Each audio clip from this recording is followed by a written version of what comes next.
It's like my motherfucking. Welcome to the Florida estate. We at the Florida estate right now. Oh man. How that look? That look good? Perfect. All right, cool.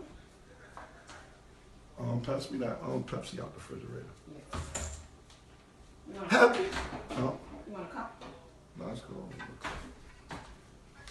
What's going on, America and worldwide?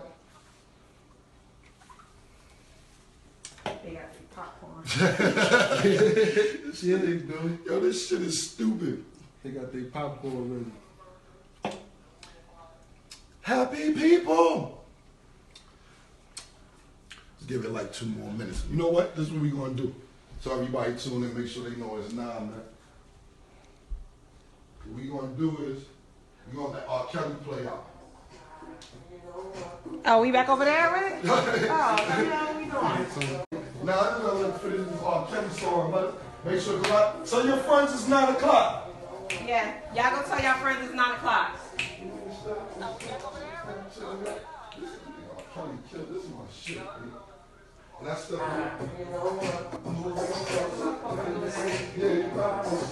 step to the left, step to the right, spin around and make it down. Moving over, moving close, let me see you when you body shows. Step to the left, step 3. All right. That's good enough, cool. They hear about it if they don't. Tell a friend and tell a friend.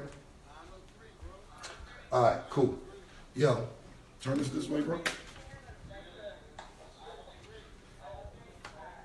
All right, cool. The reason I'm doing this right now is because Jim Jones went and did an interview with Funkmaster Flex after he signed with Rock Nation, and he basically was trying to make me look like a bad guy, which I'm not. I don't mind being a bad guy when I am. I'm cool with being a bad guy. No problem being a bad guy. I'm cool with that. So, but in this particular case, I'm not. I'm really not the bad guy. And congratulations to Jim, and congratulations to, I really, really hope Jim is successful. I wish him the best of luck. And I was serious about that. I still am. I have no hard feelings about Jim. You know, it just threw me because he signs the Rock Nation, right? And then the next day, the whole conversation with Flex about me. It should be about what that man's doing moving forward, what he got going on, and what his future's like. You shouldn't dig 25, 30 years in the past because there's a lot of stuff that goes on in the past. Okay, so let me start by saying this, man. I'm Camron Giles. I'm from 101 West 140th Street. Born and raised, that's where I grew up at. Notable people from my neighborhood that you may know. Big L, Max B. Max B's from my building, actually. Huddy 6, Shamgar Wells, God Shamgar, coaches the Mavericks now. Herb McGruff, God bless the dead, Ali Mo. The list goes on. My neighborhood was very eclectic. It had a lot of talent. And on 140th and Lenox, it's a park. It's a park out there. So a lot of people came to my block because it was popping. You know, Mace, he's from 133rd Street. I heard Jim say he's from 133rd Street between 7th and Lenox, you know. So me and Mace used to come to my block to play basketball. And that's how we started our relationship. So basically,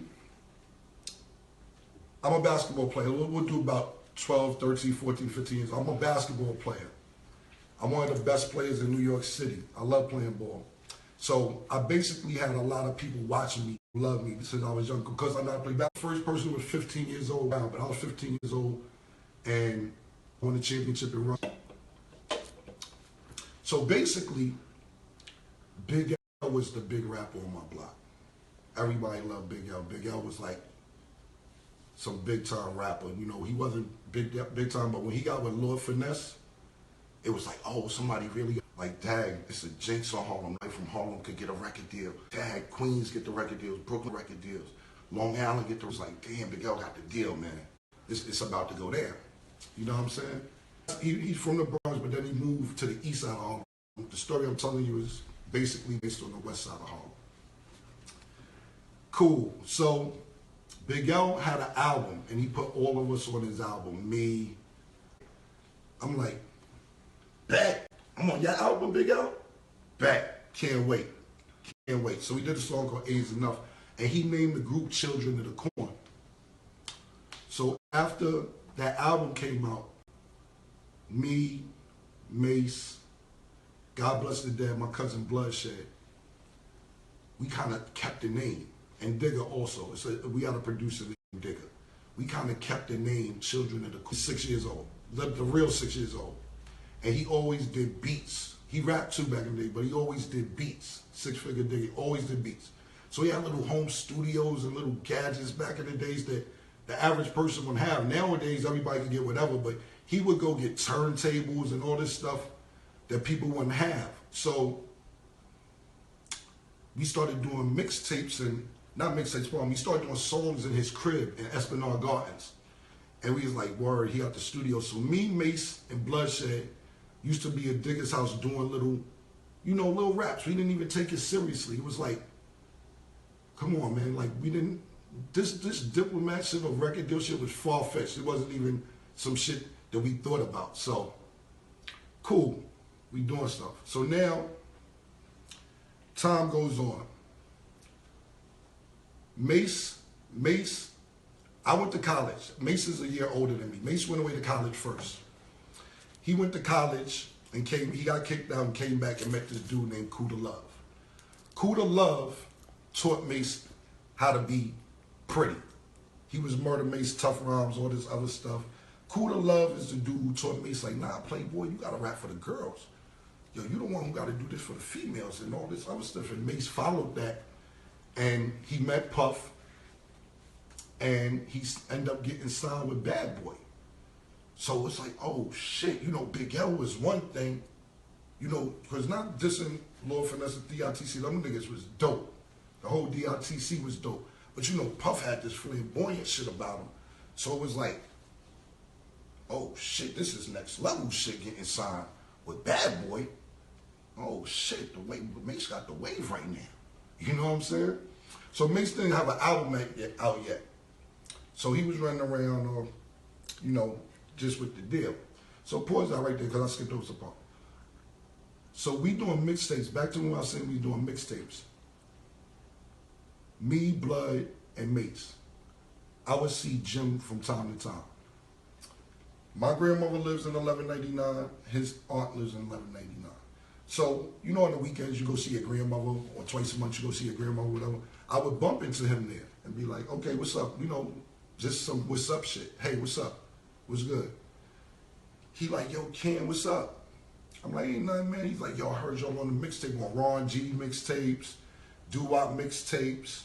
He's like, yo, I heard y'all, I got the crib. My grandmother passed away. God bless the dead also. Come through, come hang out. So we was like, all right, cool, whatever. But we wasn't really hanging out with Jim. Like, there's no shade. We wasn't really hanging out when we do him, but we wasn't really hanging out with him like that. So we see him again. Yo, come through, man. I got the crib. Y'all can come hang out, whatever. So we like, yo, at this particular time, I had just got kicked out of college. Mace had the deal, but the money ain't sink in yet. He just got the deal, so he's still living in Harlem with Kuda Love. And we like, yo, fuck it, let's go see what's going on in Jomo house. His name was Jomo, and I'm not, this is no diss. His name was Jomo. So we like, yo, let's go to Jomo house, you know what I'm saying? So we go over there and hang out, you know what I'm saying? Like, he had the crib, because this time, I'll stay with a bitch here, stay with a bitch there, stay at my grandmother's house, stay at her house. I never had nowhere to go. Always had somewhere to go. I could have went to my grandmother, her house, whoever. But we used to go over there and hang out so we could smoke weed, whatever, vibe. So we was hanging out over there for a while, a few months, and Mace was like, yo, Jomo, if we gonna be with you, learn how to rhyme. You should learn how to rhyme. And Jim was like, I'm not gonna call him Jomo because y'all be taking shade, but he was like, I don't know how to rhyme, man. I don't really know how to rhyme. Mace was like, yo, it's easy. So Mace taught him the kind of format we was using to rhyme. And Mace was like, yo, do this and do it like that. Mace taught Jim around. I'm not taking a little bit of credit for that, not even a little bit. Mace sat down with him in the room, yo, do this and do that. And Jim started taking it more seriously, like, all right, maybe I can do it. You know, beginning, it was rough. You know, everybody in the beginning learning how to rap is rough. So Mace kept telling him, yo, do this and do that. Cool. So,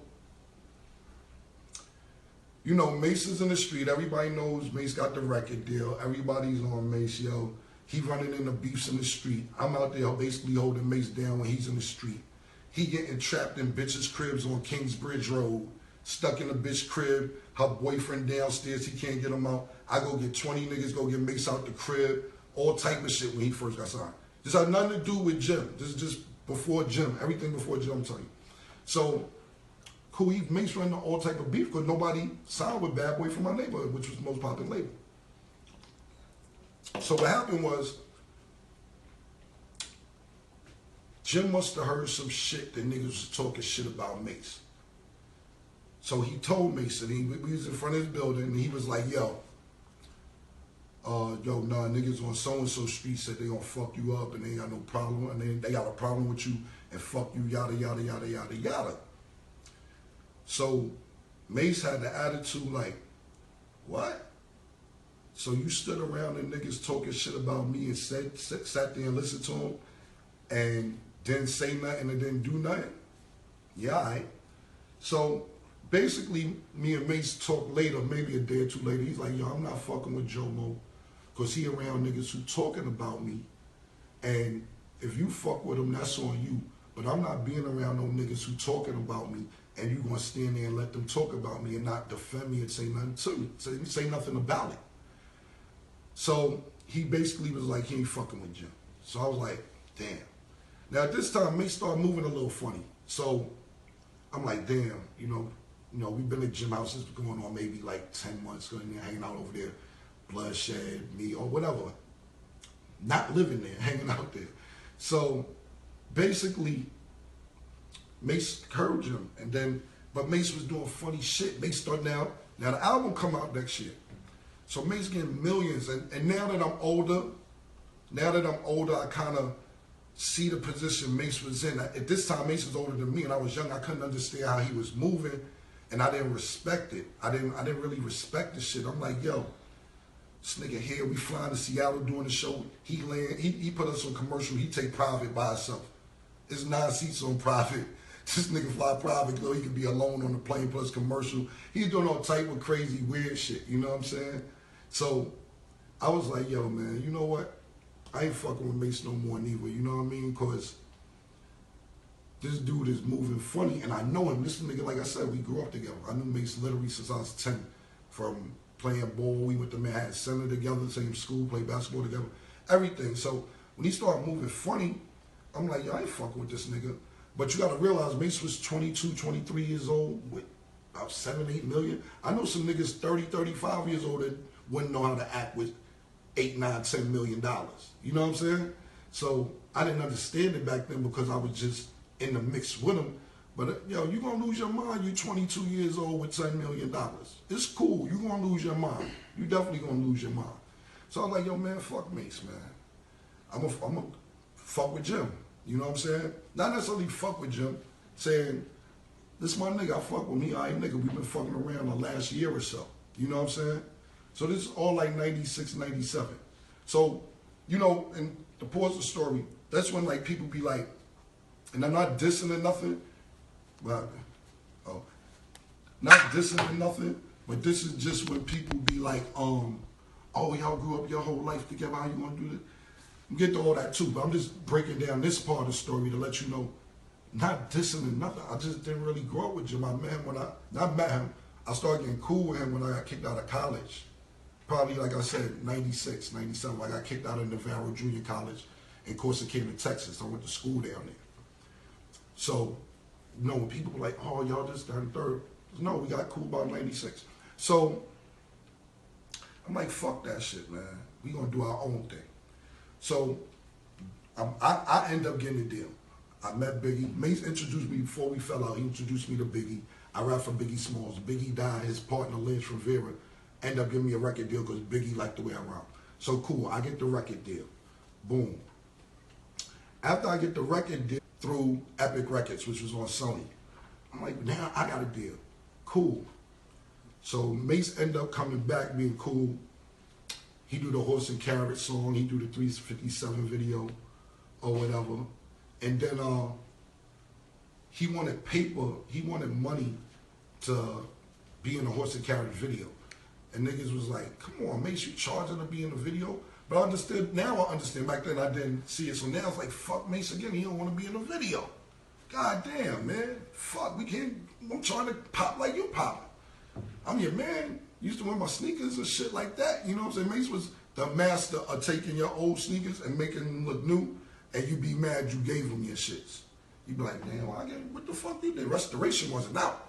I don't know what kind of toothbrush that nigga had to get them motherfuckers back looking brand new. But he was the master of taking my old clothes and sneakers and making them shits fucking brand new, my nigga. So he don't want to do the Horse and Carrot video. He was like, man, fuck Mace again. You know what I'm saying? Part 2, fuck Mace, whatever. So now I'm doing on my first album. I put Jim on my first album also. He's on my first album. You know, he's not lying. He was in the studio with me when I got my first album the whole time, everything. But just what I'm trying to tell you is, from this point on, this is what I'm going to start talking about Jim. I just had to give you who I grew up with. Because a lot of people be like, oh, y'all grew up together and this, that, and third. And it's not nothing bad. It's cool. We met. You know, I'm 19, 20 years old. It's not nothing bad about that. So I got the deal, you know. I'm not going to front. Jim was there. We was writing rhymes, everything. He was on my first album on a song with me and my mother. You know what I'm saying? Cool. I go gold, but the money ain't really crazy. The money ain't right. Money ain't really right. So now I take my money and I'm in the streets. I take my money and get in the streets with my money. I'm like, fuck this shit, man. I can't. Once you move to Jersey, you can't move back to Harlem. Because I done moved, took my first advance, moved to Jersey. Man, listen, I ain't going back. If I got to fight, scrape, whatever, I'm not going back to Harlem. And the Harlem y'all people know now is not the Harlem I'm talking about. This was a different motherfucking Harlem. Y'all niggas do not know the Harlem I grew up in. A different, especially my block. I'm 39 from Lenox, I'm 40 from Lenox. This was a different type of beast. This was something totally different. So, motherfucking, the money ain't right. So unloses his deal. Unloses his deal at Epic. But part of the contract asked me from and I was signed to Epic. So now I'm working on the SDE album, my second album. My money ain't right. I'm in the streets selling crack, coke. I'm really doing this, and I'm like, damn, I don't want to do this shit. You know what I'm saying? There's a girl there, I'm not gonna. So she like Cam, and I'm like, oh, these niggas is robbing me. You taking, I got back then, you taking $300,000 of my marketing money and going by crib. You taking motherfucking $150,000 of my radio money and you got a brand new car? I ain't have no car. I had a car, but it was the same car from my first deal. Excuse me, my 600 Benz. So I got aggressive, so I'm like, damn, these niggas is really fucking trying to play me. Boom, right there. So I'm still getting a couple dollars in the street. So I'm going to 145th to shop, 145th and Broadway to shop 3-4 times a week because I'm a fresh nigga. I'm going to get fresh. I'm going 145th and Broadway to shop every day. Not every day, 3 times a week, I would say. New Cool G's is out, Iceberg was out, whatever was out. I'm going there to get fresh. My man Luca Brasi was there. This is a person who doesn't get enough credit in the whole Diplomats movement. His name on Instagram is LS Collection. He sells the jackets now, the LS Collection joints. Luca Brasi. He used to sell CDs out of van on 145th and Broadway. So when I used to go up there to shop, he would used to try to give me CDs. That was my man already though, but he'd give me CDs and be like, yo, Cam, I'd be like, Luca, you can't sell me the CDs. Like, nah, come fuck with it. So I liked his energy. This nigga had fucking energy, B. He was dope. And plus he had fucking 20, 30 niggas out there selling CDs. The way he was selling CDs, you would think it's motherfucking crack. Nigga had to buy CDs. If you went and bought some clothes out of fucking HMV or whatever, or Tower Records or whatever, the way this nigga moved, this nigga Luca, That nigga Luke Eyes an ill Harlem, but whatever it is, he had mad niggas in the Bronx too. You know that he put Black and Dawn with me. Well, no, I put Black and Dawn with him. Most of the niggas. Luca had 20, 25 niggas. Make it seem like he grabbed a bunch of niggas and we went down there. Nah, Luca grabbed them niggas. Luca Brazzi, LS Collection is his Instagram. LS Collection, that's his Instagram. So I made it real uncomfortable because I found out these niggas was trying to, not trying, these niggas was robbing me. Like, yo, them niggas is taking $750,000 from me out of my pocket. I made it uncomfortable. I wanted to get out the deal. I'm like, yo, nah, y'all gotta let me out the deal. I'll sign for 7 albums. I'm like, y'all niggas trying to control my life. Let me out this motherfucking deal. So we went up there every day with 30 niggas. They hired my security. It was just annoying. Niggas was like, you know what? These niggas are coming up here every day. Let these niggas the fuck out. We don't know what type of animals these motherfuckers is. You know, but you gotta, now mind you, these niggas is niggas in cubicles in office. I got niggas straight off my front, coming in a nigga cubicle, no haircut, no nothing, smelling like mad weed, and motherfucking just grab a nigga potato chips, eating. This nigga don't, the niggas who's running marketing don't know who the fuck these niggas is. They like, yo, who is this nigga that's eating my chips right now? It's me, nigga. Let me out the deal. Y'all niggas is bugging. So it became a headache, and they let me out the deal. Now, in comes Dame Dash. I knew Dame Dash since I was like 11 years old, 12 years old. Like I said, he lived on the east side, and Dame always had these big ideas, like, yo, I'm gonna run a rap label. Yo, Ken, by the time you go to the NBA, I'm gonna have a sports agency. I'm gonna do all this shit. You know, Dame was getting money in the street. Dame was 15 years old with a Maximum, the new shit. And you know, you kind of believe him, but you're not sure. But this own apartment at 15 years old, you see this nigga driving the new cars, and you like, well, maybe he will have a record label one day. Maybe he will do all this shit. You know what I'm saying? So, you know, me and became cool. So, you know, when I got kicked out of college, I used to go to Dame crib too. I'd go over there. And he was in the midst of messing with Jay-Z at that time. You know, nobody believed in Jay-Z. He's like, yo, I'm telling you, Jay's the best nigga. Nobody's better than Jay-Z. Jay-Z is the best, I'm telling you. And back then, this is when Jay used to rap like, like Jay had that effect flow back then. You know what I'm saying? He came to my job to battle Big L. And him and Big L, motherfucking had a battle. It was an epic battle. It was dope. So Dame is like the big time nigga block. You know what I'm saying? I don't know that. Nigga, he was just fresh. So me and him, I was about, we fell out over some bullshit, and I stopped speaking to the nigga. So Rockefeller started popping. Rockefeller was popping. Look, so I'm like, you know, Dame was my man, but we ain't speak for like 2, like, damn, man. Got this movement moving. I really, really need to holler at him. So I called and reached out to Dame. My man Rel Mack, he from 142nd. Terrell, that was like one of Dame's best friends. So Rel gave me the number, I called Dame. I humbled myself, I said, look, we fell out, I really need your help right now. So he was like, all right, cool, ain't no big deal. Got me off Epic, just kill him. I watch, it's pausing right now. Somebody calling. Yeah. Your phone is on Do Not Disturb? Nobody really got that number though. Oh, okay. Well, it's still pausing. Yeah, I don't know if it's too many people in there or what. It keep pausing. It's pausing right now still? It's like, it's like that too? What the fuck? No, we could see it from here. You good, but we could see it here. It's not. Nigga said Trump trying to shut shit down. See, it's paused right now, right? Move this shit around or some shit. Probably the internet. Is it moving yet? Yours moving? Mine paused. Damn, B. But this shit ain't paused. Like go to another page on the gram and see if, Yeah, I know. That's what we're trying to figure out now. We don't know what's going on. You could. I'm back. It's moving. My shit moving. Moving after the Dame shit. Yeah.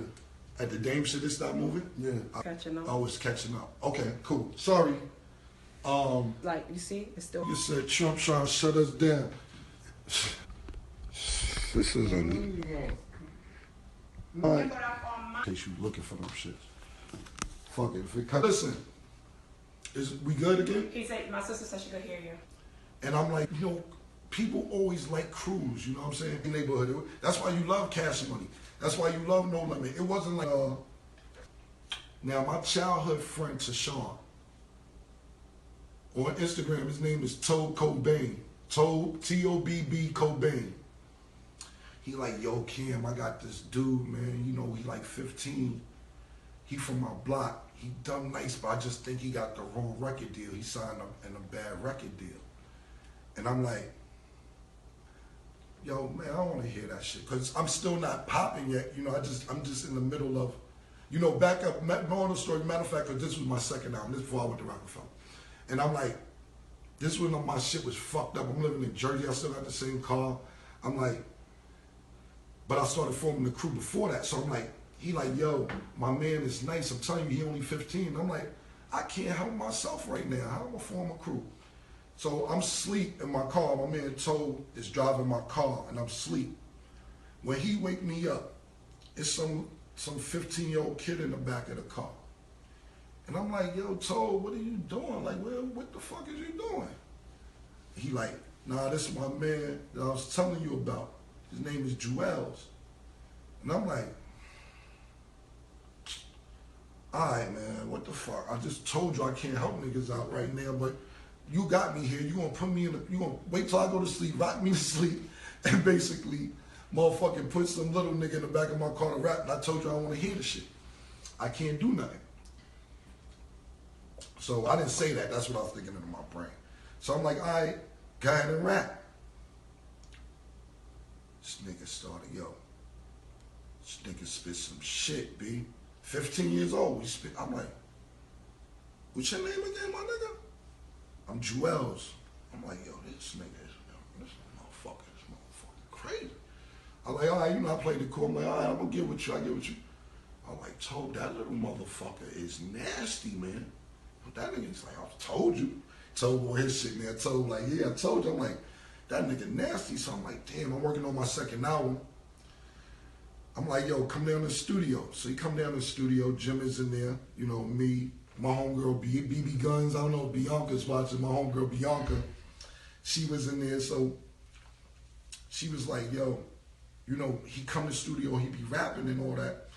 And we working on my second album. And I'm like, that nigga's nice. So my homegirl, Bianca, you know, she works for Trey Songz now and all that. But she's one of these people, too, that just know talent when she sees it and knows what's going to happen. She's always in the fucking right place at the right time. So she said, Cam, she said, yo, that kid can rap. The girls are going to like him. And he's a star. He can sell it. I can see it. I said, I agree with you, everything on if he cute or not, because I don't know. You know what I'm saying? I you know, if you tell me he cute, I guess he cute. You know what I'm saying? Whatever. So I'm like, yo, this nigga's nice. And the bitch is gonna like this nigga. So we all vibing. Now, mind you, this is now. So now Jewel's a part of the crew. I start forming. I'm naming everything Diplomats. Everything that I'm like, we thinking of a name, what it's gonna be. Da, da, da. So we come up with Diplomats. I'm getting T-shirts made. I'm getting all this shit made. Diplomat. Even when we was on my second album. So fast forward, when we get off the album at when we get off the label at Epic, we go to Rockefeller. Dame gets me the deal. And he's like, yo, Cam, do your thing now. If this don't work for you, I'm going to just have to give you a job. And I'm like, give me a job? That was real shit, though. I respected that because it's like, I don't want no motherfucking job. I can't work. I'm not going to work. But that's how cool Dame was. He's a realist. He's like, at least I can let you work for me in my office if this rap shit don't work out. And I'm like, that shit ain't rocking like that. That shit ain't going like that. I gotta win. So, boom. We still got no real money. So I'm telling Dame, I'm like, yo, Dame, we need to put Jewels on this song. We need to put Jewels on this song. And he like, Cam, calm down, man. Go you need to get part of the crew. And Dame was like, go do a song with Bleak and Beanie. I'm like, I bet I'm doing that. Let's put Jewels on it. No, Cam. It's not time to put. You just got here. And he was absolutely right. So I'm trying to embrace myself at Rockefeller when I get there. You know what I'm saying? And it's like, yo, cool. So I get there, and you know, Jay's there, Jay-Z there. Now, mind you, I know Jay-Z before Rockefeller. That's Dame Man, you know, because them niggas was doing whatever they was doing together. It's freezing? No, it's good. Them niggas was doing whatever they was doing together in the street. So, you know, Dame had me and Duke the God, my cousin Duke the God, doing other shit. Meeting Dame. Dame used to, when I met Jay-Z, straight up and down here, I no record deal, I'm nothing. That nigga had money though. I'm not even gonna say and hold you. That nigga had money from the time I met him. He had a crib on 560 State Street. His shit was a duplex. He had fish tanks in the wall, piranhas in them joints. All that nigga got money. I can never say I don't know Jay-Z from having money. I'm not even talking about the rapper Jay-Z. I'm just keeping it 100. That nigga, by the time I met him, he had money. Him and Tata, he was always with Tata too. Tata be always with them niggas, you know. And Dame had us doing some shit going over to his crib or whatever. So he always had paper. So when we get to Rockefeller, you know, I'm soon as I get in Rockefeller. Now, mind you, I just told you niggas jerked me in Epic. Niggas jerked me, stole my money. I know the game now. Shorty from Epic that worked there taught it to me. So now, as soon as I get there, yo, who doing promotion? Who doing promote? Oh, hey, how you doing? Yeah, we gonna build a rapport here. We gonna build a rapport right here. Yes. You doing marketing? Hey, give me a hug. How you doing? You're right. We gonna build, yo. Look, this my crew. This my niggas. This Jim Jones. This Jewels. Yo, this my man Freaky Zeke. Boom, boom, boom. Yo, we learned the business getting jerked, so we came up there. And I was just trying to be cool with everybody. You know what I'm saying? So,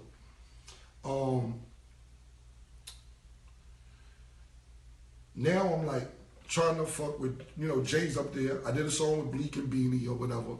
So I see Jay in the studio. Juan had a studio called Baseline. And I go there and that was like the Rockefeller studio. We go down there and do the song.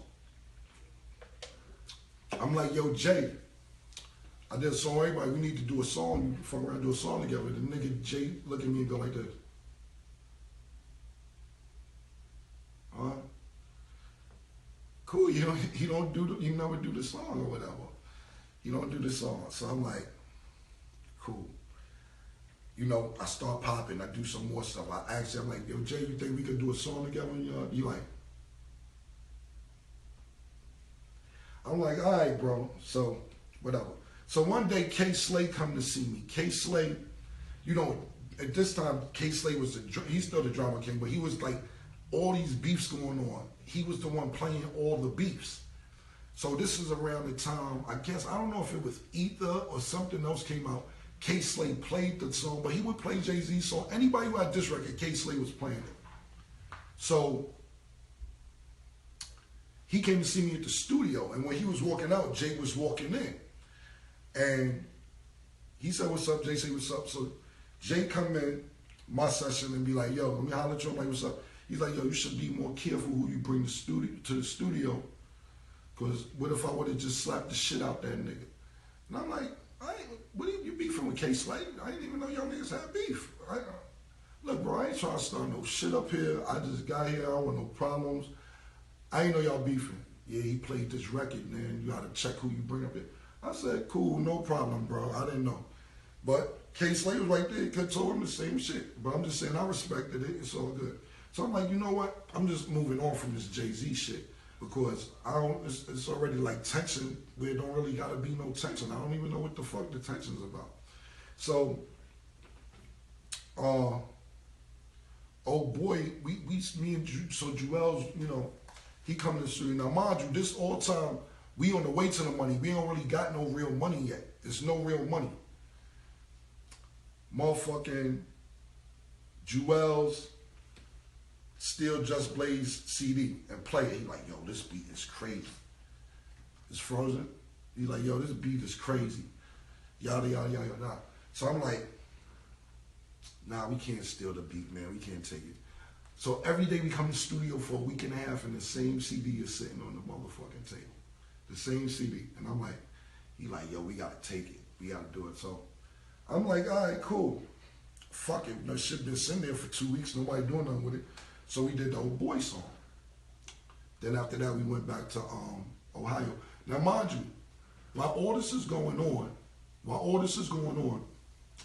I motherfucking took my, they gave me a little paper for South Rockefeller, wasn't nothing crazy, but I took it and went to Ohio because I went to open up a club out there. Get it? I had a club. So, Luke Albrazi again. Before I go to Ohio, I want to tell you what happened. Luke Albrazi introduced me to a guy named Milk. And this is on 145th Street and Broadway. He like, yo, Kim, I got IBS and so does he. And he's like, yo, you and him got the same stomach problems. Y'all niggas should get together. Boom, boom, boom, boom, boom. Y'all niggas should fuck around. And I'm like, all right, let me know, because we was just vibing off our stomach pain. So when he gave me his number, I seen the 614 area code. And I'm like, yo, you live in Columbus? And he was like, yeah, I'm from the Bronx, but I stay out Columbus. And I'm like, hey, yo, man, I've been hearing some shit about Columbus, yada, yada, yada, yada, yada. Yo, I want to come out there and fuck with you. Because I was going to Chicago at this time anyway. I had a girl I used to mess with out there, and I had a friend out there that I used to just take 2 pounds to him, and he motherfucking flip it, and then give me like, $3,000-$4,000 to take care of my shit for the month. And I had a shorty I was fucking with out there. And so Columbus is on the way to Chicago. So I went to Columbus. The nigga Milk, he got a crew of niggas, about 15, 20 niggas. And he was like, yo, you can eat out here, my nigga. The club scene is dope. It's a bunch of different stores we can open. We can get a restaurant. We can do that. I'm like, yeah, bet, that's dope. You know what I'm saying? So I went out there, and I was like, I'm going to open up a club. So I went out there and opened up a club. I took Jewels with me, and I took Freaky Zeke with me. Jim didn't want to go. Jim wanted to stay in New York. He didn't want to go out there to get to the money. Nothing, And I can't blame him because it wasn't a guarantee, but the shit turned out lovely. The shit turned out to be something crazy. You know what I'm saying? Freaky Zeke fucking ran that motherfucking club like he was fucking Sugar Ray in Harlem Nights, man. You know what I'm saying? Rather, he was quick, I was Sugar Ray. But the way that nigga ran that motherfucking club in Columbus, Ohio, we got rich. So now, it's like, yo, the rap shit is cool, but yo, nigga, fuck that shit now. Now we got rich off the club. So I'm like, fuck this shit. So now I got time to do the diplomat shit. So now I'm on Rockefeller, but I'm forming the diplomat's already formed. So I'm like, yo, we on everybody mixtape. Back then, it was like Ron G, Doo-Wop, King Capri, a bunch of people, only DJ Clue, shout out to DJ Clue, definitely DJ Clue. Everybody had, DJs only had mixtapes. And I'm sitting there saying to myself, why don't we all do a mixtape? We on everybody mixtapes. Joel's on this mixtape, Jim on this mixtape, I'm on this mixtape, boom, boom, boom, boom, boom. So we formed the Diplomat mixtape. We was the first rappers, artists ever to have their own mixtape. Now it's, yo, get my mixtape, here's my mixtape, here's my mixtape. No artist had a mixtape before I did that shit. No artist in the world had their own mixtape. You was always on the DJ mixtape. And I was like, yo, man, yo, grab all the furs. By this time we have some money. Yo, grab the furs out the car. Yo, you put a fur on. Yo, you put a fur. Yo, you grab the fur. Luke had his own fur. Black had his own fur. Jim had a fur. Everybody. So when you see that Diplomat cover, that's what I said. Image is everything, because they like, all them niggas is getting it. Look like they're getting it. So basically, I'm taking the money that I'm getting from the club, making our own CDs, pressing them. It went crazy. So then I get Jewels signed. I get Jewels signed to Rockefeller. Dame said he couldn't do it. I went to Kevin Lyles downstairs in Devonton. Kevin like, I love this kid, let's sign him. Dame said, hell no, I'm taking him. So Jewels gets signed. Cool. So now I'm like, yo, I'm telling niggas, right? I'm like, yo, Jim can rap. Yo, literally. Because Jim, like I said, Jim, the story you telling, like, he was the muscle, he was doing this, he was doing that. Jim would fight. I'm not saying he wouldn't have a fight, but he was not my muscle. He's my man. He's my nigga. That's my, I brought him on the road. It was me and him. He's my hype man. He said he was my manager. Chris Lighty, God bless the dead, was my manager. That's who managed me at the time. Chris Lighty was managing me. But Jim was my hype man. So now, mind you, I'm like, yo, Jim gonna rap. Jim gonna rap. Jim gonna rap. Everybody like, Cam, get the fuck out of here. Jim ain't rapping. By this time, in between this time, Jim is perfecting his craft because Mace taught him in about 97, 98. He's perfecting his craft and he got better. So I'm like, yo, now we could go. Nobody believed me. Nobody believed me. The way they did it on Flex the other day, they downplayed that shit. Flex was like, man, you bugging. Come on, Cam laughed at me. Dame laughed at me. Everybody was laughing at me. I'm like, no, he's going to rap. I'm telling you, he's going to rap. Trust me. Trust me, he's going to rap. Niggas like, whatever, Cam. So what happened is, Koch, nobody fuck with Koch. Jim wanted to keep up with us, which was dope. I'm like, the whole Koch shit was Jim's idea. It was dope. He goes to Koch, and because Diplomats, the movement is popping, even though me and Jewels is on Rockefeller, they like, yo, we'll give you a deal. So Jim went and did a deal at Koch. We like bet because we all moving at the same time. We all getting money at the same time. So that's what's up, bet. Cool, Jim go to Koch. Jim do the record Certified Gangster. The shit pop. Niggas start playing it, boom, boom. They like, yo, Cam, I don't believe you really motherfucking got this nigga rapping. I'm like, I told y'all niggas. I told you he's gonna rap. Now, my man got a smash. Yes. Boom, cool. So now he moving. Let's get to this story, because he was like, the paperwork wasn't right. Cam robbed us, this, that, third. I never had, first of all, me and Jim not had the same lawyer, none. He finally got a lawyer. He never had a lawyer. Secondly, I never did no paperwork with Jim. Me and Jewels had paperwork. Jewels was signing me. Me and Jim never did a deal, ever. Pull it up. Tell him to pull the paperwork up, wherever. I've never made him sign paper because he's my man. I'm like, man, we did this shit together, fuck it. You know what? Let me eat off one album with you, the first album. I'm like, let me eat with you off the first album.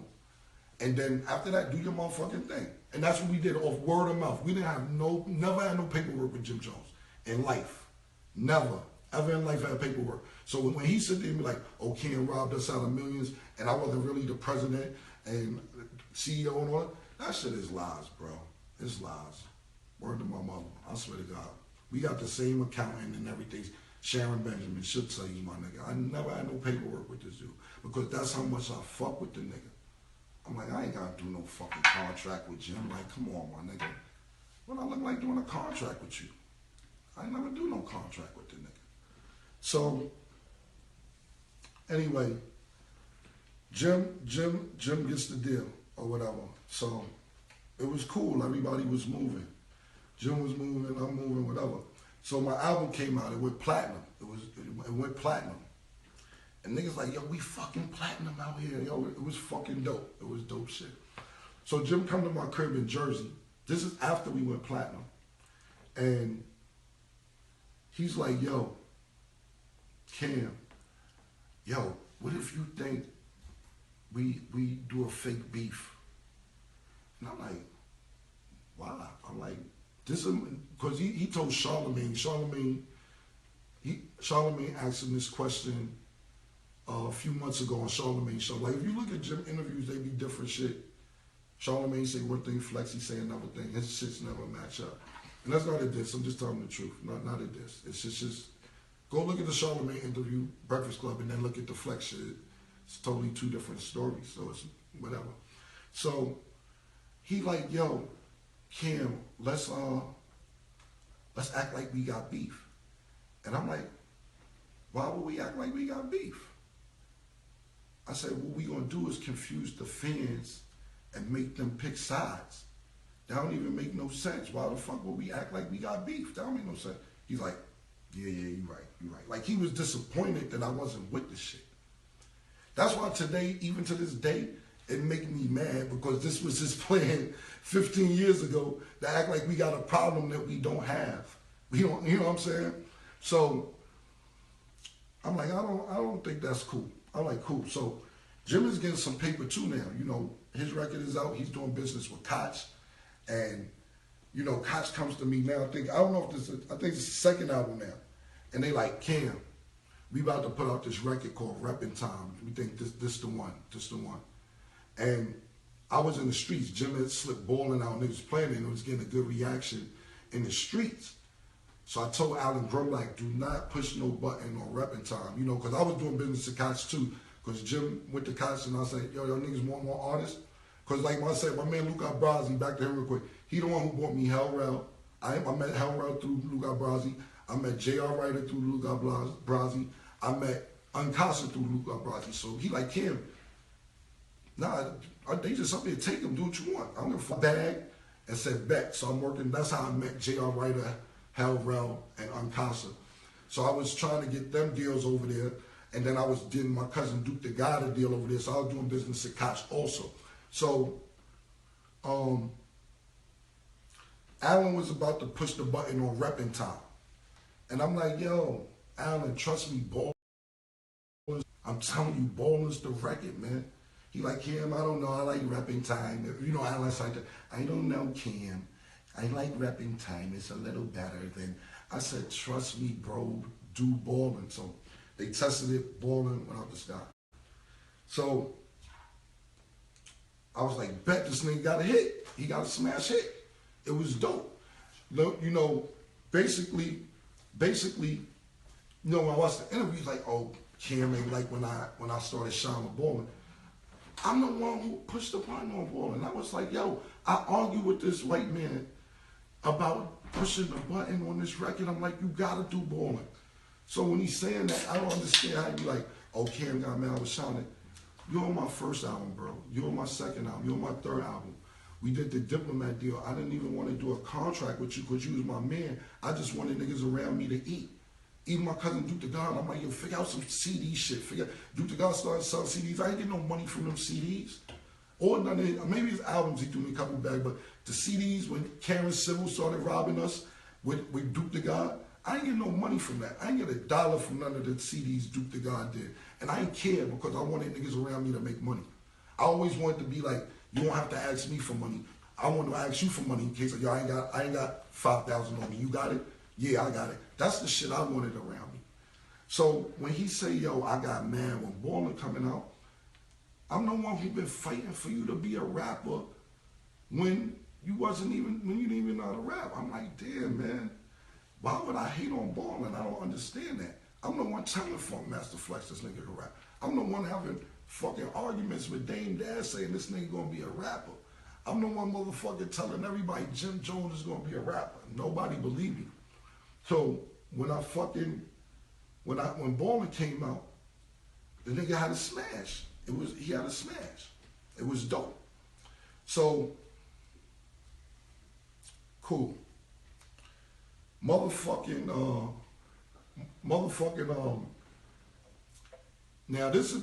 gonna tell you the truth. This is when shit started getting shaky.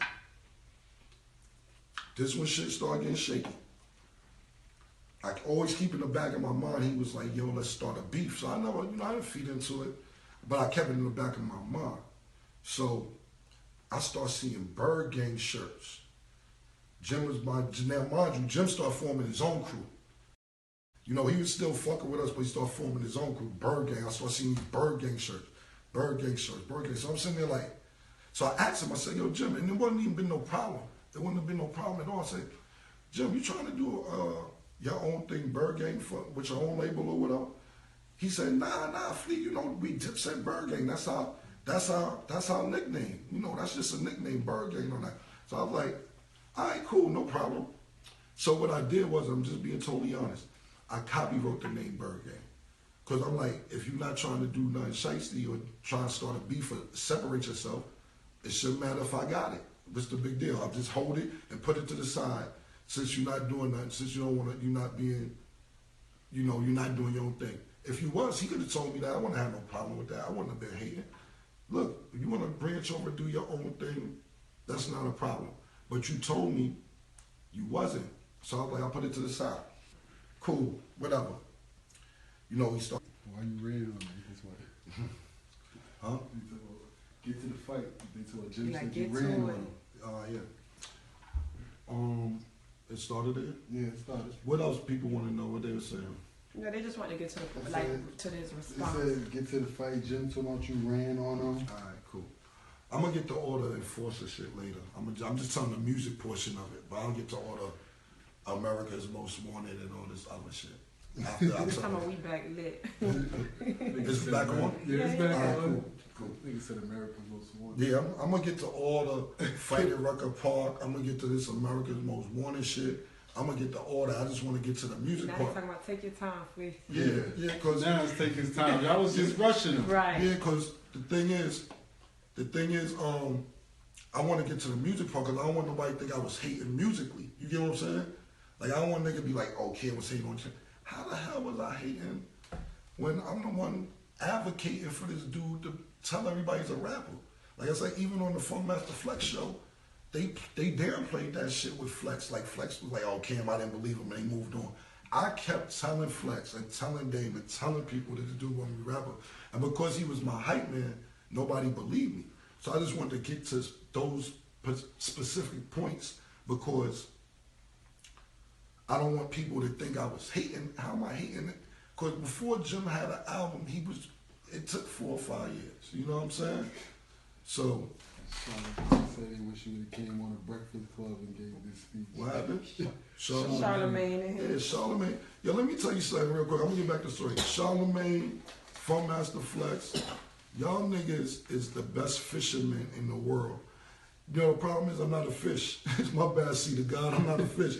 Y'all niggas get these niggas on these shows and throw no questions like, watch them bite. Nah, this is some funny shit. Niggas say, yo, watch them bite. Yo, what about this? Boom. Like, for instance, like, I'm getting back to the story, but like, I was looking at the Breakfast Club shit with Jim, and Envy is up there. Envy's like, well, do you feel a way that you can't do anything with Jay-Z or Nas because it's because of Kim you can't do anything because of Jay-Z and Nas. It's because of Kim. And nigga like, yeah, you know, I always have a report. Yo, bro, like I told you, that's why I told this whole story is because you talking about you can't do nothing with Jay-Z and Nas. None of this shit would have been possible. Nothing. Well, you know, my bottom line is, and I'm going to get back to the story. We all helped build a Diplomat brand, to build, let's say the Diplomat building, but I own the land. Right. You can't build a building if you don't own the land. Right. You get what I'm saying? So, yeah, see the guy, y'all niggas is some funny dudes, man. Y'all niggas throw these questions and you get these niggas to bite or whatever. You can't get me to bite, bro. That's why I did this shit myself. Who else did this shit on live, my nigga? I'm not for that. And you my man, we see the whole program. I'm a big fan of the Breakfast Club. It's like Breakfast Club fuck with y'all so much. You had Ebro hating on me the other day on his show. Say, oh Cam, never get no money. Yo, bro, that shit corny. You know what I'm saying? I fuck with our name Summer. I just think that y'all have a better show in the morning time. Just in the morning time. I fuck with everybody. I fuck with everybody all in New York. I just think y'all have the best morning show. Period. So where I'm at? Bird game. Back to the bird game. Where I was Y'all at? back. Where I was at though? Back to the bird game. Oh yeah, so you know, he started doing this bird gang shit and all this, and I'm like, you know, I'm thinking, why you branching off or whatever? So I copyright the name just in case. So no, I was at Ballin. Ballin came out and he was popping. You know, you get Stack Bundles, God bless the dead. Girl named Jaja from Miami, she was dope. She had some kid from Baltimore that sounded like Jay-Z that was dope. And then he got Max B. Now Max B, and Jim's on right, he's the one who put Max B on. Max B is from my building. Him and Mike Bruno are from my block. And Max B, he wasn't Max B, his name was Charlie Rambo. And Charlie was ill, man. Charlie was one of these niggas that would piss in a bottle and bums would be sleeping, he poured a piss on them and laugh and shit like that. Like he was a funny nigga. Charlie Rambo was a funny nigga. So he was always getting in trouble though, in and out of jail doing his thing. And you know, that's just the environment we lived in. So he got out of jail, he come up to me. This is word for word. So I'm like, Charlie, what up? When you guys say, yo, Flea, I just came home. I said, y'all say you always just coming home. Pause, baby. Okay, went back. He said, you always just coming home. So I said, he said, yo, Flea, you know I rap now. Let's get this shit clicking like Dorothy's heels. I said, yo, I laughed like that because I couldn't take him seriously. Because this is my man. He from my building. I'm like, you rap now, Max? I mean, Charlie, he like, yeah, my name is Bigger Valley. I said, Bigger Valley? He said, I'm Biggie and Tupac mixed in one. But I'm laughing again because, like I said, I know this dude from my building, and you know, I couldn't really take Max serious because I didn't see the potential. Because, you know, I'm not God. I don't always catch every artist and be like, oh, how you missed this nigga?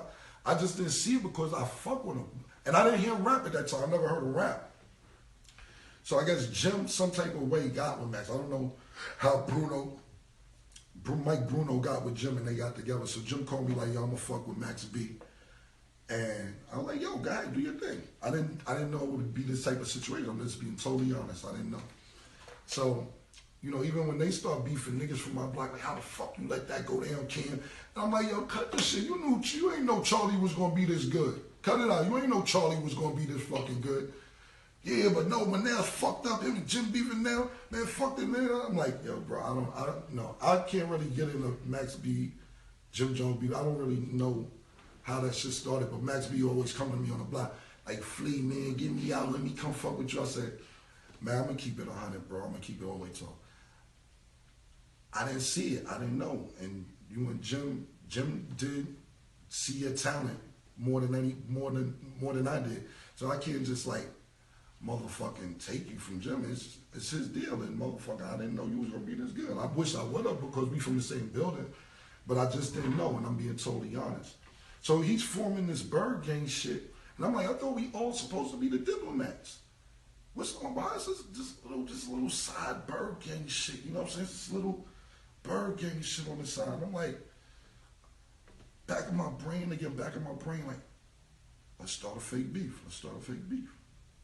So I'm like, all right, this nigga's branching off. I see him branching off. It's cool, ain't no problem. But this still my man. We ain't have no friction or nothing. So Ballin' come out, like I said, we ain't have no problem when Ballin' came out. I may came to video late or whatever. I seen him say I never came to one of his shows. I'm sorry, I don't remember not coming to one of your shows. I just don't believe that. I'm not gonna sit here and say, maybe the way he described it, he said I never surprised him about it. Well, maybe I didn't surprise him, but I came to plenty of your shows. I wasn't hating. Why would I hate when I've been fighting for you to be a rapper for 10 years? So what happened was this, and I'm just being totally honest, man. This is when everything got fucked all the way up, B. I'm being honest, B. I'm telling you the truth. He could say I didn't come to the show. He could lie and say I robbed him of millions of dollars. I ain't robbed nobody because, let me explain something to you. This was the deal. Jewels was signed to me. And that's it. I had the Diplomat album and Jewels was signed to me. That's it. I ain't had no paperwork with J.R. Ryder. I had no paperwork with Hal Relder, my niggas. Them niggas with the Baby Gram and did their own deal, and that was cool. They could use the bird, fuck it. It's all good. Jim, never had no paperwork with Jim, so how did I rob him? I was eating, I'm not gonna lie, off the Diplomat album, my album, and I had a joint venture deal with Jewel's album with Def Jam. Cool. So what I was saying is we got the Diplomat brand. I seen niggas get $100 million checks. So Rockefeller, we shooting an old boy video. Kevin Lyles and Leo Cohen, these dudes came and presented Rockefeller, Dame Dash, Biggs, and Jay-Z with a check for $125 million. I don't know how much Irvin, Murder Inc. got. They was getting some mad bread over there. Rough Riders had just caught a D. Shout out to D for Rough Riders. He caught a wild check over there. And I'm like, yo, when I seen them niggas cash out for $125 million, I'm like, we got to keep grinding. We got to. Because right then and there, I would say we was probably worth 15, 20 million at the time. Like, we ain't gonna go for no 15, 20 million. I just seen the nigga hand a nigga a check for $125 million. So, I don't know what he said. I robbed him of it. I didn't rob him of anything. He had these artists, and like I'm not throwing no shade. You have Max B. You got Stack Bundles. Them two alone. Put them out. You could have ate. You know what I'm saying? Jim kept using them for his albums instead of putting them out. And like I be telling people, I'm like, you know, Jim, if you think about it, just think about it. And like I said, I gotta always say no shade because everybody can shade. Jim never put no artists out. Jim has never put an artist out. I got all the artists. I got all the talent. I was in the street recruiting all these rappers. Jim ended up getting some rappers, and what he did was use them for his album instead of putting them out. Max B may not be in jail if you put his album out. Or Stack Bundles might have got out of Far Rock if we had an album out. Jim never put these people album out. You know what I'm saying? If this, like I said, just think about it. Google it. Do the homework. What artists he put out. I'm not dissing. I'm not dissing at all. I'll sit here and wait for somebody. Tell me if they tell me who album he put out. No. Nobody. Shit, crickets. The real crickets get him in the back. Right?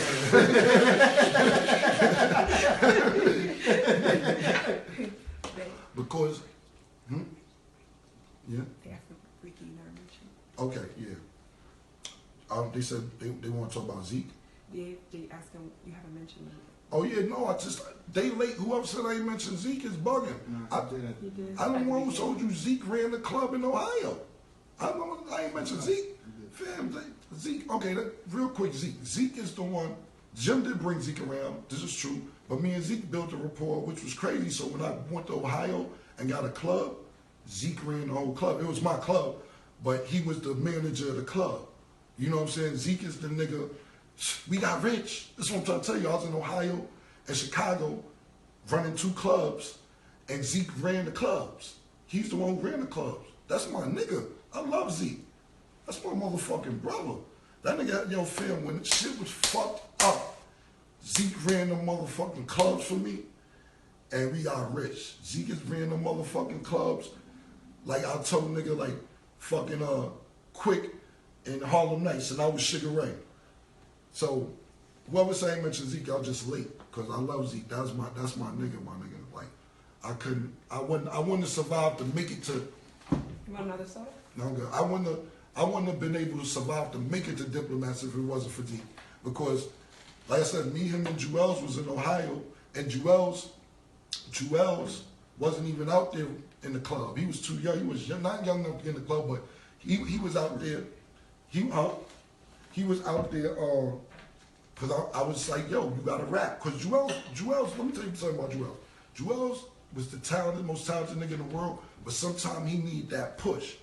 He needed that push. Like I seen the interview on Flex, because, Jim told a story how I had a house in Chicago, and Jewel, we would be dressed to go to the club, and we walk out to go to the club, and Jewel would be there. I'd be like, yo, you did your 16? And he'd be stuttering, and then after 16, I'd be like, stay here, we'll bring you some bitches back. You ain't coming until you write them 16. And Flex was like, I seen Flex like, oh, Kim was enjoying bossing somebody around. He was happy with her. How the fuck would I enjoy? No, I wasn't enjoying nobody bossing somebody around. It's like this, and I'll put it in a different perspective. If you got a basketball player and you a coach, you're going to keep him after practice. You're going to make him come early because you know his full potential. He may be better than all the other basketball players, but you want to be harder on him because you know his maximum potential, and that's just how I felt with Jewel. So I'm like, this kid, he don't put 100% into it, but if he did, nobody would be able to touch this kid. So when we was in Chicago, when we was in Ohio, when we would go out, I wouldn't let him come. Or even my crib in Jersey, he's like, nah, you can't come out till you do these 16s, because I want to hear them. Them shits was fire. I wanted more for me. Fuck the public. Give me more. Give me some 16s from my own motherfucking inspiration. That kid was fucking bananas. So when Flex was like, oh, Ken was enjoying bossing somebody around, nah, bro, it ain't like that, bro. Sometimes you see potential in somebody, and sometimes the people that you see potential in needs an extra push to reach their maximum potential. And that's what I was doing. I'm not enjoying bossing nobody around, bro. Not at all, man. No, not at all. That was my brother, and I knew that nigga was nice. So cool. Ballin' come out. And like I said, I just want to get to this part because Jim was, oh, I robbed him and did that. Like I said, I never had no paperwork with this man. That's how much I fuck with him. I never did a contract with him. Do you, man. Get the money. Get the artist. Okay, cool. You ain't brazen off. I see you building your own crew. No problem. Whatever. So, me and Jim used to get a lot of women. We had a lot of women. We shared a lot of women. You know what I'm saying? That's just the era we grew up in. You fuck this bitch, I fuck that bitch. We fuck around bitches, yo, da. Boom, whatever, right? So, and this is just being honest. This is just, I'm telling you what happened. Because he'll say, I robbed him. He'll say whatever. He'll say, This is what I did, and I'm not going wrong. I was dead wrong for this. I was dead fucking wrong, and this is where the whole shit collapsed at. This is where everything went all the way downhill. I'm being totally honest.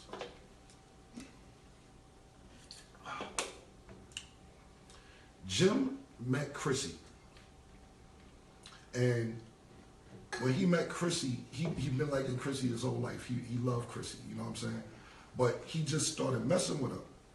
So, back then it wasn't, even though now it's cool, back then, or even back then it might have been cool, we was just kind of new to having millions of dollars in money or whatever.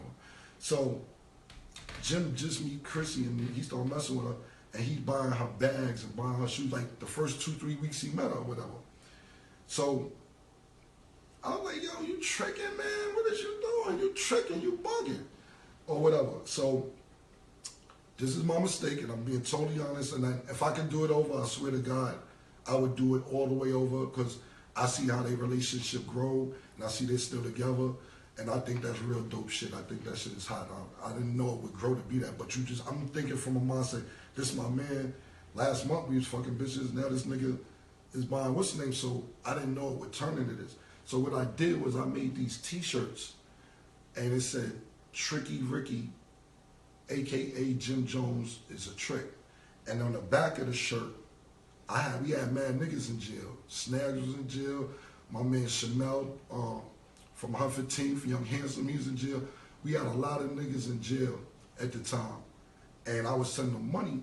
So I made the shirt that said Jim Jones, Tricky Ricky, and he not looking out for none of our niggas in jail. And on the back of the shirt, it had all our niggas in jail, and I had called them a trick. But I wasn't looking at it like that. I'm looking like that's how we played. I wasn't trying to disrespect them, because I didn't know their relationship would grow to be what it was. But them shirts hurt. You know what I'm saying? I had niggas wearing a shirt in the studio because we was cool. Niggas took that shit serious, B. He took it serious. And to this day, I'm about doing that. I really do. I apologize about that. But it's not from the perspective of that's what we would. That's my man. We fucked some bitches together last week, 2 weeks ago, a month ago. I didn't know it was like that, which will turn to this, and I'm happy how they relationship grow. After I did that shirt, though, everything was downhill. And niggas start acting like it's the business. Start acting like Cam is robbing us. Yo, Cam ain't doing this, Cam ain't doing it. That's when the shit fell out, after I made them shirts. So, even like with Jewels, me and Jewels had fell out.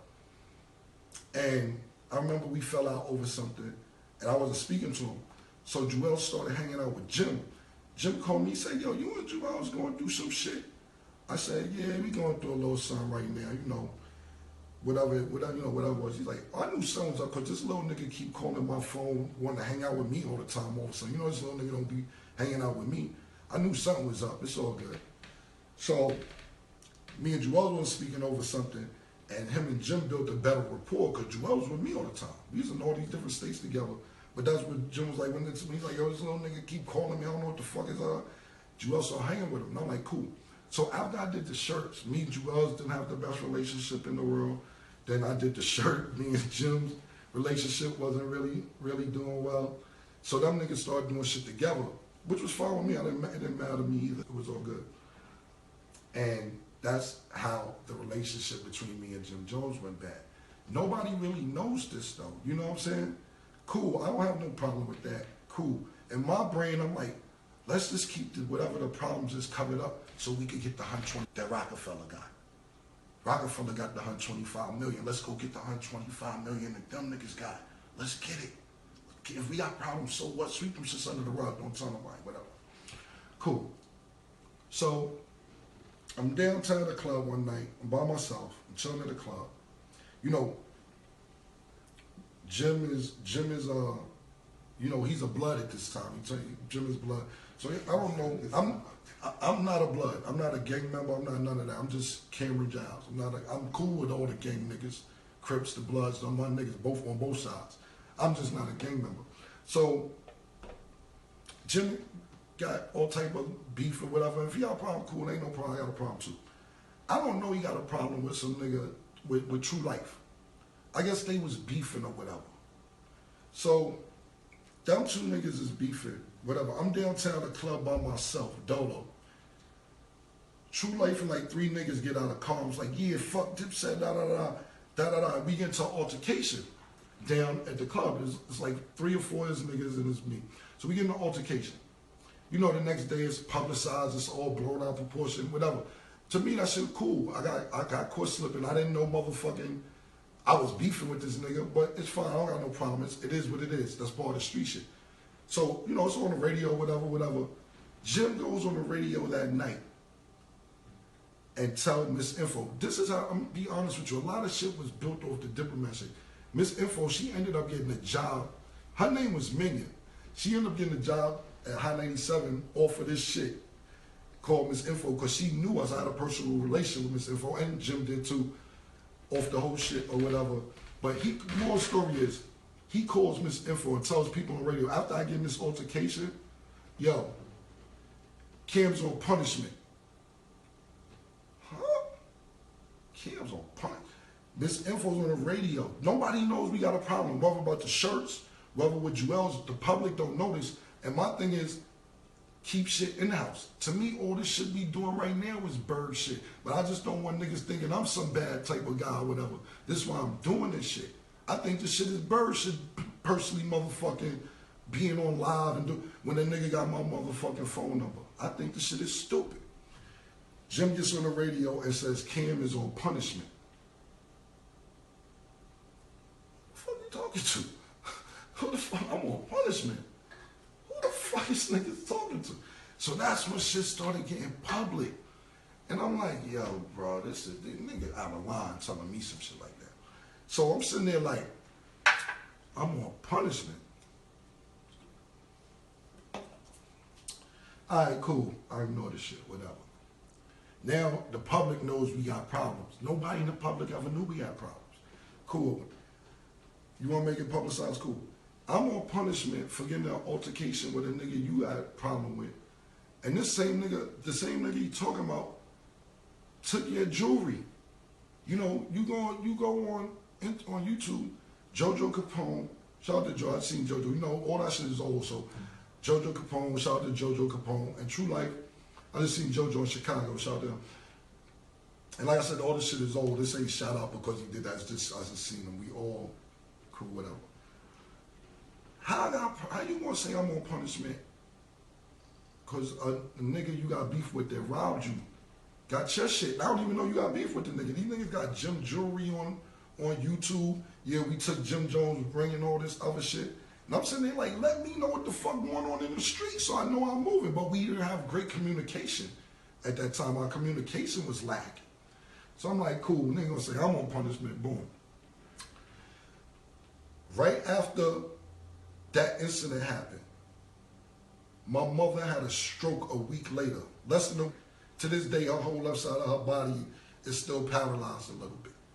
So I'm like, damn, you know, I gotta make sure my mom is good because she had 3 strokes in one day. So what I did was I took my mother to Fort Lauderdale to the best stroke doctors down there, and I rented a townhouse down there, and I had to make sure my mother wasn't gonna die. I didn't want my mother to die, man. Just take a couple months for her to get her walking back together. You know, her speech to this day is still impaired a little bit to this day. So I'm not, after that incident happened, I had my mother, so I'm off the scene for 2-3 months. And they like, oh, Cam is hiding. Cam ain't around. Niggas Cam. Then now the Jim like, oh, that shit happened. Cam niggas ain't around. Oh, niggas missing. So after that incident happened with True Life, and then my mother had a stroke, and then I had to make sure we good. Niggas don't know. Niggas ignore the part about my mother having a stroke, and just talk about act like this situation is why I wasn't around. You know what I'm saying? Cool, whatever. So Jim starts getting petty with people. If you hang out with me, he not fucking with you. I'm not on that shit because we got a bunch of mutual friends. We got mad mutual friends. To this day, we still have mutual friends. And I'm not that type of person to be like, oh, if you with Jim, don't hang with me. Like I said, I've known this dude going on 20 years. I'm not like that. Oh, y'all, I was just with Jim, cool. You tell Jim you was just with me. Stay over there. Let Cam take care of you then. Let Cam take care of you then. Yo, he tell a nigga, I ain't gonna say a nigga name. One of our mutual friends was in the studio, not even in my studio. He was in the studio. And he just put up a picture in the studio. Jim called him like, oh, you over there at Cam's studio? Let him take care of you. I hope he gonna take care of you, this, that, and the third. And it's like, yo, bro, if a nigga, why a nigga can't come to my studio? Me and you never had no real problems. Okay, the t-shirt was wrong, whatever. Boom, I'm past that. But why are you threatening niggas because they trying to just get out the hood too? They go in the studio, so when they come to my studio, they can't go to your studio, and we all known each other 20 years. If you don't want to fuck with me, but don't make niggas make choices, and that's what he started doing. Yo, if you over there fucking with him, don't call me, I ain't fucking with you. Oh, you over there fucking with niggas, I ain't fucking with you. And I'm like, I'm not on it like that. I don't give a fuck. If nigga leave with me right now, go hang out with Jim. That shit don't matter to me. I'm not on that shit, my nigga. That shit is girl shit to me. Not calling Jim a girl, because oh, you calling him a girl. I'm just saying, it ain't like it's a bitch. It's niggas. Ain't like, yo, this bitch is over here fucking with me, then you go fuck. It's niggas. It's niggas, bitch. This is not no bitches, my nigga. So, he still do that to this day. It's like 5-6 months ago, I'm shooting a video. We used the same videographer. My man, I Am Ghetto Nerd. What up, my man Clifton Bell. His name on Instagram, pretty sure he's watching this. I Am Ghetto Nerd. Jim called, I'm doing a video, Jim calls him 4, 5, 6, 7, 8 months ago and tell him, yo, I see you doing a video with Cam. I ain't fucking with you no more. I ain't fucking with you no more. I don't want to be by fucked. I ain't fucking with you no more.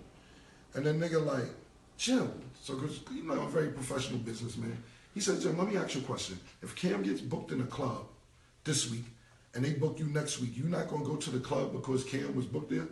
He tells the nigga, I don't want to make sense. I'm petty like that. I don't give a fuck. You fucking, I don't like you making sense, but I don't want to make sense.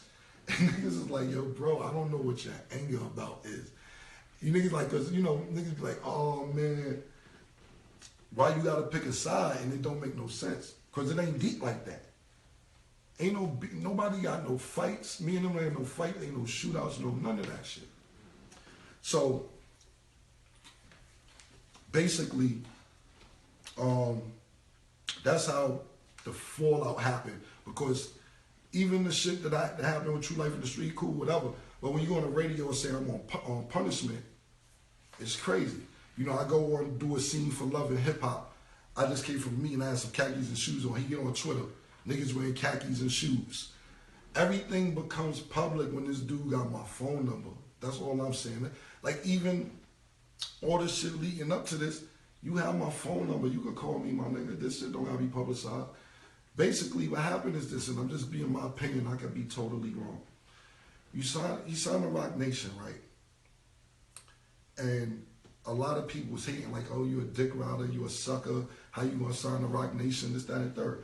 This what, you know, comments and fans and people who love the Diplomats were saying. And it's like, the next day he go to Flex. Now when you go to Flex, most of the time you got a new record. You go up there with a new record, you play the record, that's why you go to Flex.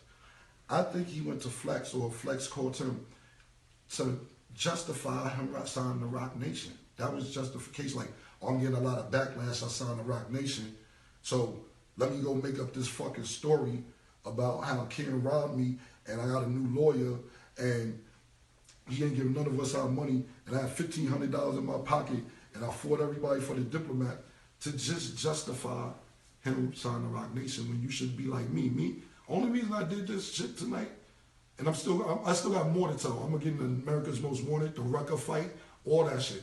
I'm just telling you right now, but I gotta get into the tough part. I just did all music part. We got sections of this shit. We gonna get into all this tough shit in a minute. So, me, I signed a Rock Nation or whatever. You know, I'm 40 years old. I'm not signing a motherfucking person. I'm just saying, to me, it seemed like he had to justify it and make up all these stories of how I robbed him and how I used to stay. He gave me a place to stay. And you used to give me fresh, and you was my manager. This nigga say he's my manager, my hype man, dog, just say you signed the Rock Nation. That's it. You don't have to go into this hour speech, 2 hour speech about me. You sign the Rock Nation and then the next day talk about Campfire? It just don't make no sense to me. I just don't understand it. It's testimony. Huh? That was his testimony. Yeah. But, you know, you get what I'm saying? It was more the fact that he got a lot of backlash out of Rock Nation because his diplomat fans. Right. So niggas like, oh, this nigga Johnny fucking it up, ain't gonna be no reunion. You know how fans is. So the next day, me personally, I signed to whoever that, you know, like I said, I'm not signing a motherfucking person at this point in my life. But I'm just saying, if you did, man, listen, fuck that. I'm signed, nigga. I don't care what you motherfuckers think. Fuck, man, whatever. Hey, you'll get over it. Niggas got over Kevin Durant going to motherfucking Golden State. You know what I'm saying? It is, you know it is what it is. Niggas will get over that motherfucking shit. Niggas will get over it. That's what I would say. You be mad now, you'll get over it. And if you don't, what can I do? But I'm me. I can't expect everybody to be me. You know what I'm saying?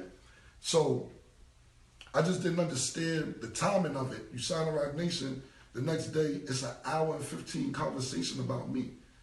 Man, just like, congratulations, bro. Congratulations. You ain't got to go through this elaborate bullshit story to justify you signing with Rock Nation and crying on that. That's the only reason I came up here, because, you know, it's like, oh, that man poured his heart out. And a lot of stuff that he said was true. I'm not discrediting the whole story, but a lot of shit he said was not true. A lot of shit was not true. You know what I'm saying? And then he's like, oh, he was crying. But Jim is emotional. He said it on the show, he's mad emotional. He does things off emotion. Even when this shit is over, he gonna get on the gram and do something emotional. He is. I'm just telling you. He is. He gonna write some shit. Oh, niggas. He's like that. I'm telling you, he's gonna do that. That's what he's gonna do. He does that. Or go on Twitter, or he'll wait a day or two because I said it now and say something else. That's just the way he is. Ain't nothing wrong with that. He's just an emotional guy. You know what I'm saying? So, like, you know, he's crying. Yo, go to Love and Hip Hop. Go to Love and Hip Hop. He crying on there too. He crying on Love and Hip Hop. Him and Chrissy just had a show that went over there. The last show of their season, he crying on there too. He crying on these shits. That nigga not cry. I'm not dissing him. I'm just, you know, niggas be like him trying to diss. This nigga, he ain't just cried yesterday in that interview. He been crying. Because he's emotional. I'm not saying his tears are fake. I'm not saying he does it to be. I just think he gets that built up emotionally to where he cries. Because he's just built up emotionally. Like I said, when you get a chance, I don't know if it's on YouTube or any of that other shit, but on Love and Hip Hop, he's sitting in front of his mother house crying over some shit with him and his girlfriend and his mother. And I get it. I understand he wants his girlfriend to get along with his mother. I want my girlfriend, I want my wife to get along with my mother. I'm not going to cry. You know what I'm saying? Whatever him and Chrissy got going on, like, he's crying. And, you know, niggas call me, because I don't watch it, then I'll turn it into, I'll catch it on demand or something like. And, you know, that's still my nigga. Like, I'm not talking about the interview all day, so that's still my nigga. So I'm like, I'm looking at him like, don't cry. I'm looking at the show TV, I'm like, do not let that tear come down. Don't fucking cry. Oh shit, he's crying.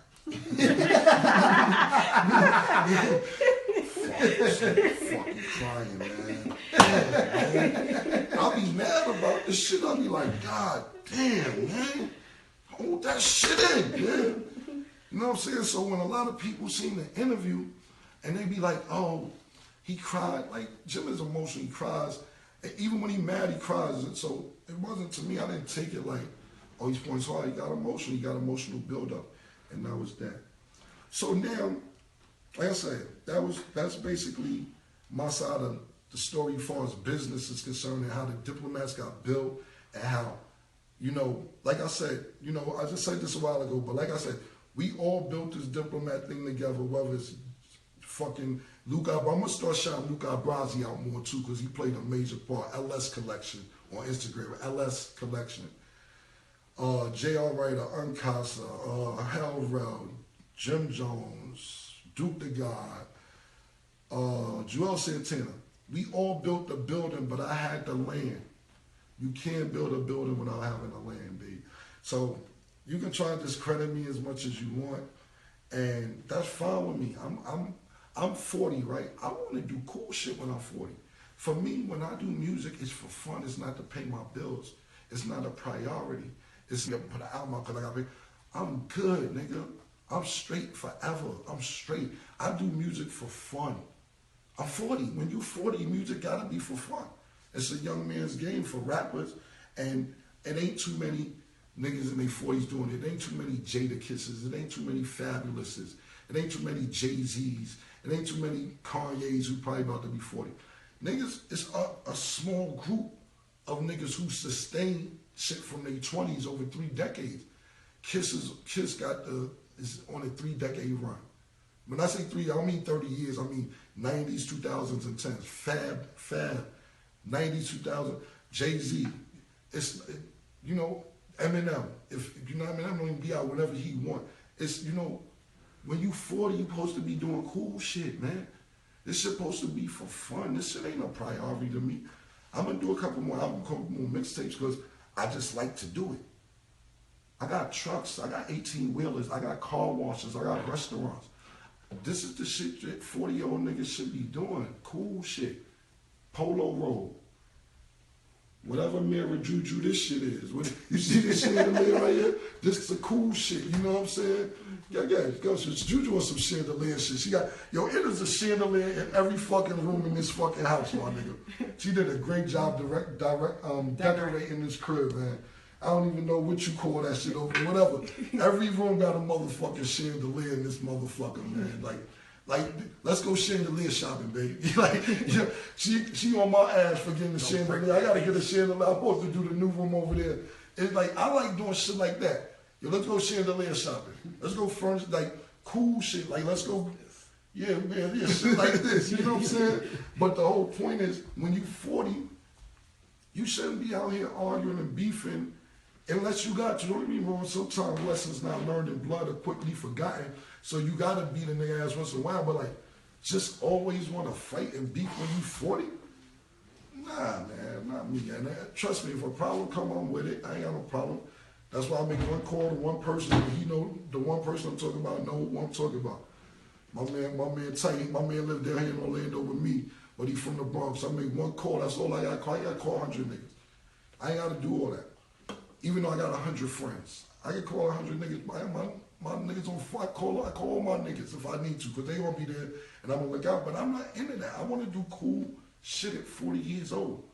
When you 40 years old, you may have, it depends on how you taking care of yourself in life. You may have less time on earth than you already spent. You might check out at 62, you got 22 left. Not saying I plan on doing that, but I'm just saying in general, you should be enjoying I'm gonna fight this nigga, this down the third, you gonna still wanna fight Max B and tell nigga you hope Max B dying, you wanna fight. Yo, bro, nobody did none of your family, nobody got hurt. Enjoy your 40s, bro, you 40. Enjoy it, man, enjoy it. Okay, so we'll get to a couple of things. So everybody's like, let's get to the violent part. You don't wanna hear the violent shit, right? You don't wanna hear the violent shit. So, okay, Rucker Park, right? We gonna hit the Rucker Park. Nah, cause I just never address none of this shit. Cause I don't be caring what niggas think. Oh, niggas ran and all this other shit. Listen. So, it's this dude named Jim been face fighting this nigga for like 3 different events. You know, cause Mace was, we wasn't fuck with Mace no more, but we was on promotional tour with Mace. So when Mace was triple platinum, we didn't have an album out, but we was on his tour, and this shit was weird. Like we wouldn't even speak to Mace, and we was like opening up for him, and we wasn't even really speaking to him. But Mace was running around with Junior Mafia at that time. So, we go to these events, and Jim and this nigga named Gutter, his name is Gutter, was face fighting, just ice grilling each other at all these events. You know what I'm saying? And I'm like, what's going on? You know what I'm saying? Like, nah, he looking at me, so I'm looking at him. Cool, whatever. Here's in Rucker. It came up to Rucker. The kid Gutter comes up and snuffed Jim or whatever. He didn't get jumped or whatever. They got a tough fight. Gutter jumped him. Little C's goes on the fucking shit like, yeah, look at me chasing Cam. That's why I be like, yo, look at the footage. Where's a nigga chasing me? Like, oh, pull up the footage. Cam, I'm chasing Cam. And then even Little C's tell niggas he had a fight with me. Oh, me and Cam fan, I beat his ass and he ran. See, why you lie to people like that? And I'm not beefing there because you know what happened? Years later, Siege reached out to a mutual friend, my homegirl, White Brianna. I don't know if she listening. Shout out to White Brianna. And she's like, yo, Cam, Siege wanted to meet up with you to apologize about all that nonsense that went on back in the days. And I'm like, I don't give a fuck because I don't care what people think. I don't really care what people think. I don't care. I don't mind. But Siege was doing an interview saying he chased me and he beat me up and all this other shit. And I'm like, come on, some little Siege. You know, little Siege lift weights now, so he might be a little, but back then it's like, come on, Siege chased me and beat me up. But he ran with it. You know what I'm saying? Like, I know he's the young Kendrick Mafia, cool, whatever.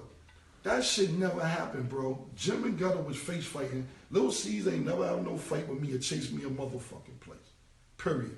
And he called to try to be my friend afterwards. And I'm cool with you. Shout out to C's if he listening or friends listening. Wish him nothing but the best also. I wish you the best. That's that. Now this America's Most Wanted shit, right? So let's get to America's. Jim was saying that, oh, I did this for the crew, I did that for the crew, this, that, and third. I had shootouts for this. No disrespect. I keep saying no disrespect. Who you shot? Who you was shooting? Not dead ass, what gun he had? Not dead serious, not even joking. Not even joking. Jim never had no guns. Jim never had no guns, B. What happened was this. Before we get to that, I had the guns. Google now, go, you get a chance, Google Cam gun charge. Just Google it if you get a chance next to another phone. My case will pop up with can you quote with the bird or whatever? What happened, baby? My phone ringing, I don't know what's that. My other phone. It won't stop, I'm just trying to turn it off. Fuck with the phone at though. Hold on. Oh, fuck. This man DC calling, man. You missed the call? Yeah, call back, man. DC call back, man. Damn. He was just asking about that too. Hey, well, Damn, man. DC just, damn, man. I hope he called back. Please call back, man, DC. Somebody motherfucking. Alright, damn, B. Nigga Clue. Somebody tell DJ Clue to that I'm on live. Clue texting me talking about I need you on the story show Monday. I need your side of the story. Clue, you know you my nigga. I'm telling my side now, man.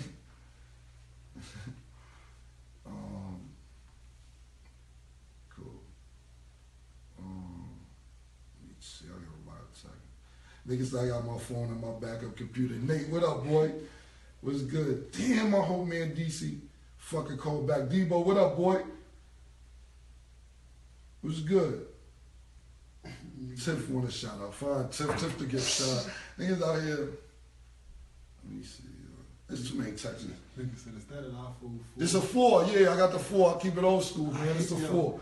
I got the 4. Just finally got rid of his 4. Nah, I've been keeping my shit. This shit is classic. And it still work. I'm taking y'all on my live on my 6, but for business I use the 4 still. Fuck her, man, I missed this call. Yo, call Yandy because she. I just texted her. I told her to email him or something. Yo, Tone, stop fucking hating on my motherfucking phone, man.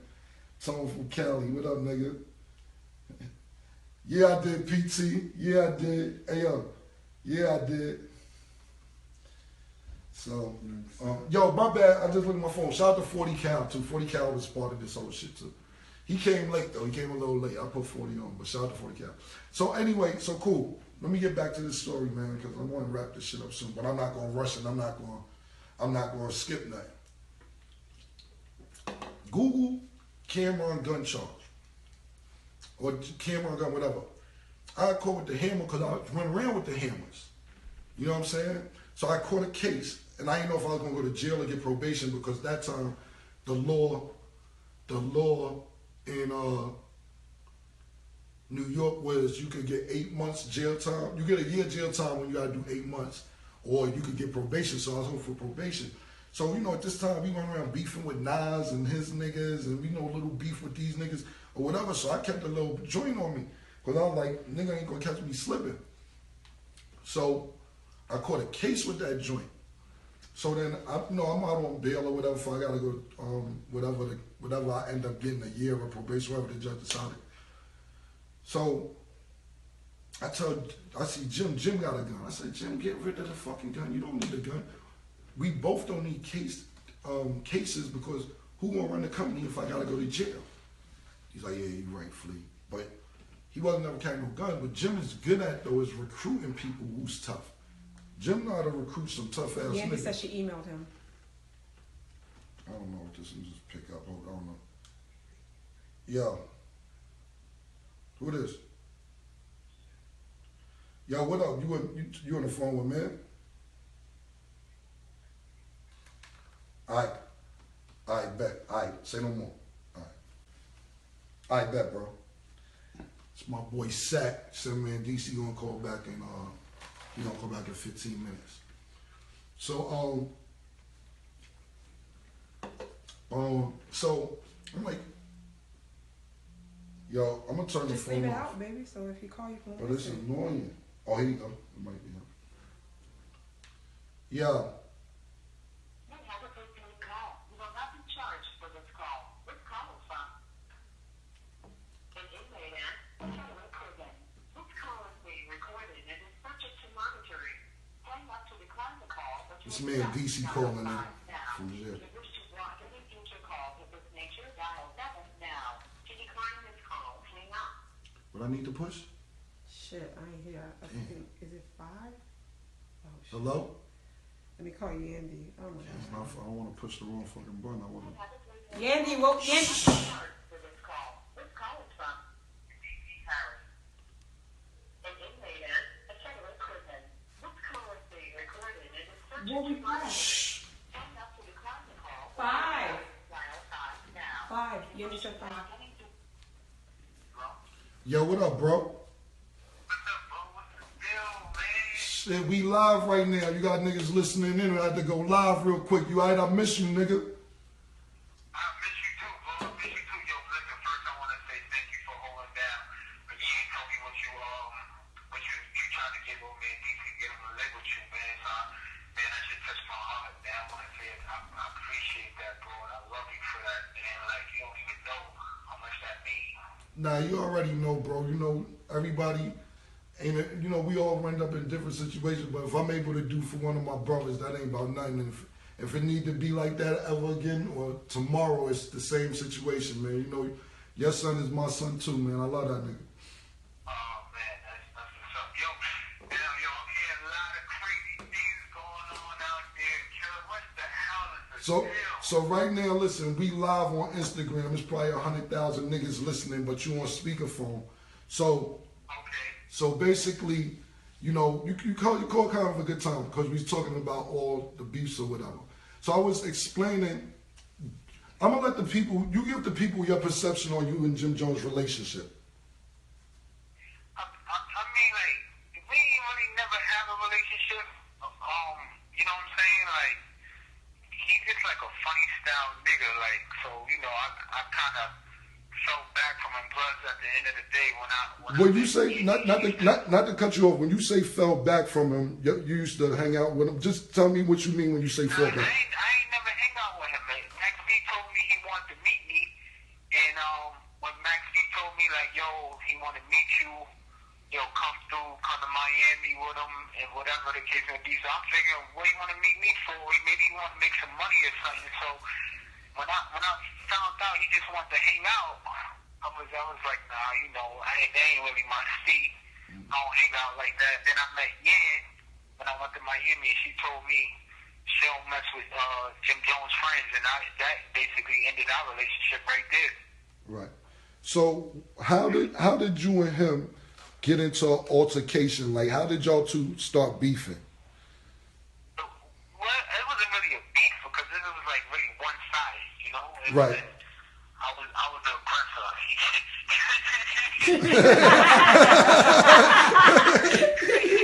So it wasn't really no beef. It was just remember me when I went to Miami to meet you when we were shooting that movie, The Percentage? See, the thing is this, bro. I know the story, but I want you to. I know everything. I just want people. I know this. You know I know everything. It's just you got 100,000 listeners right now. Just tell your side because you never really get to tell your side.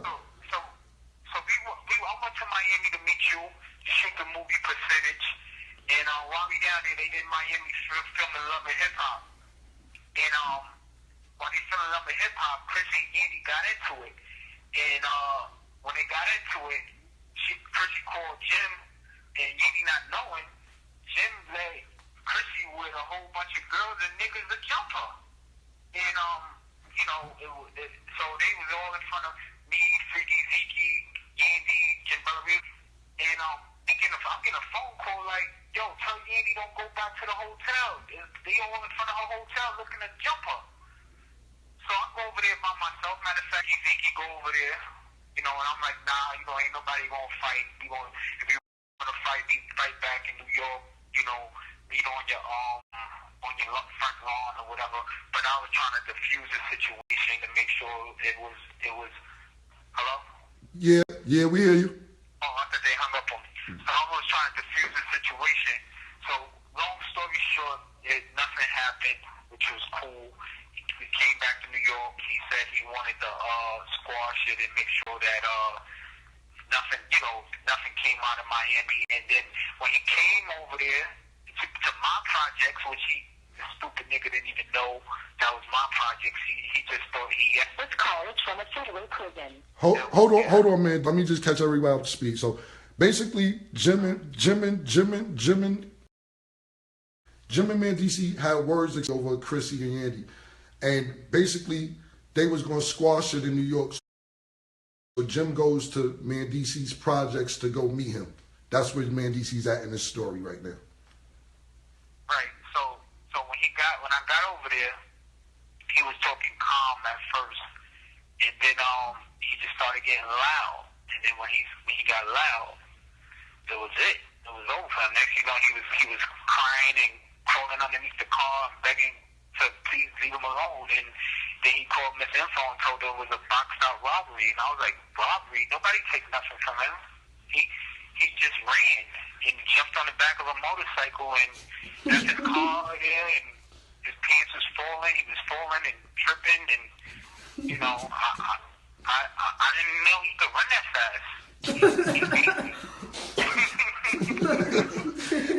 Yo, okay. So basically, he came to your projects. Y'all supposed to squash the beef. The beef ended up not getting squashed. Yeah, he got loud. Like he took his coat off and he was talking loud, and he took his coat off, and I think that's as soon as he took his coat off, that was a mistake he made. I think. I mean, you know what? I don't mean, like he waited 6 years to tell you. That's like 6 years ago. Right. Like I constantly never talked about it because that wasn't something I want to promote. Like I don't get no points out of doing nothing to Jim. He's a civilian. He's not a street guy. Like I don't get no points for that. Like people saying, well, what did I expect? He's a college kid that needs to rap. Like they want him. Right. I don't understand. It's confusing.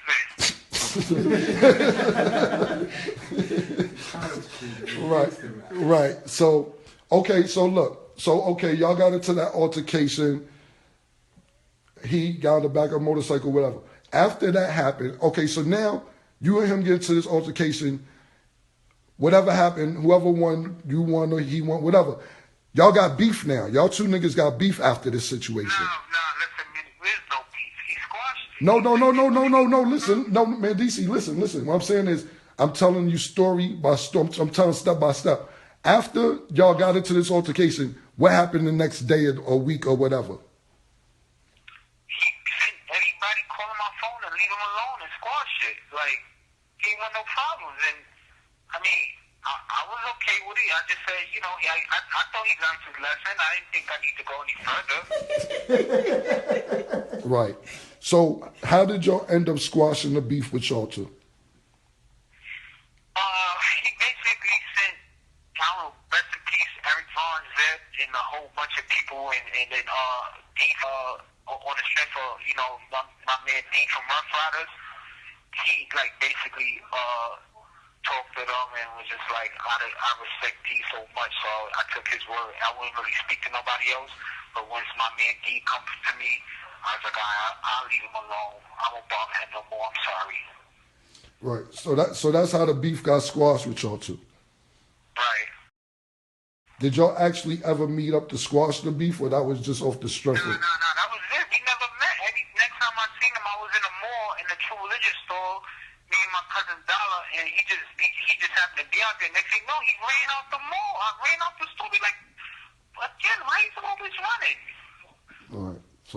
So basically, y'all niggas never. It was off D from Rough Riders' word that y'all squashed it, but obviously it wasn't squashed because when he seen you in the mall, he He just took off running. You know what it was? I think he just was waiting for the time to see me when he was like with like 20 people, and maybe if I was like two, and then maybe he probably wanted to, bring me back up or something, but that never happened. So I guess since I kept catching him by himself, so it was squash. Right. Gotcha. Maybe I'm thinking, but now that turned into 6 years, and I thought he clearly forgot about it, but I'm in prison. He wait till I come to prison to talk about it. It's very confusing. But you know what? Ash got that videotape too. I told Ian to get that to send that to you because the whole time he was on the couch crying and shit. Ash was taping him.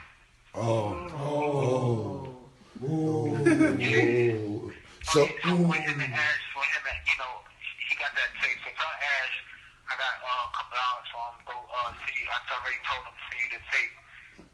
So you let the tape speak for itself. Nobody gotta say anything after that, pretty much. Okay. All right, bro, man. You know I love you, man. I appreciate you calling me and shit, man. I'm gonna get up there to see you. I'm gonna talk to Yan and figure out what I gotta do to come up there and see you. But she told me now that I know what the number is when you call in, I'm gonna pick up. Yeah, I be seeing it. I'll be because if I don't know the number, I'll be picking up. I just got Ash fired. Or tell that nigga I love that nigga too, man. My nigga, $1 million racist. Tell that nigga I love him, baby. He just got Ash fired, man. Murder on here, all your Brooklyn niggas. Yo, I got the number. Now that I know you call me whenever, I'm gonna pick up every time. And I'm gonna find out what I gotta do from you and come see you, bro.